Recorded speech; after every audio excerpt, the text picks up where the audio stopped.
कोकणात सर्रास केली जाणारी काळ्या तिळाची करळ्याची चटणी आज आपण बघणार आहोत। याच्यापासून आपण भाज्यासुद्धा तयार करू शकतो। स्वच्छ साफ करून इथे मी पाव किलो तिळ घेतलेले आहेत। चांगले भाजून घ्यायचे आहेत। तडतड आवाज आला की काढून घ्यायचे आहेत। नंतर त्याच्यातच आपल्याला 7-8 मिरच्या टाकायच्या आहेत। लाल इथे काश्मीरी आणि बेडगी मिरची मी घेतलेले आहेत, ते चांगले भाजून त्यासुद्धा काढून घ्यायच्यात। एक पाटी सुकं खोबरं घेतलेलं आहे, तुकडे करून ते सुद्धा आपल्याला चांगलं भाजून घ्यायचं आहे आणि थंड करून आपल्याला मिक्सरच्या भांड्यात काढून घ्यायचे सर्व जिन्नस।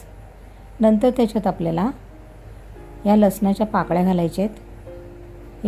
20 ते 25 लसणाच्या पाकळ्या आहेत, त्या घालून घ्यायच्या आहेत। मीठ घालायचं चवीपुरतं, थोडंसं लाल तिखट घालायचं आहे आणि चांगलं मिक्सरला फिरवून घ्यायचं आहे।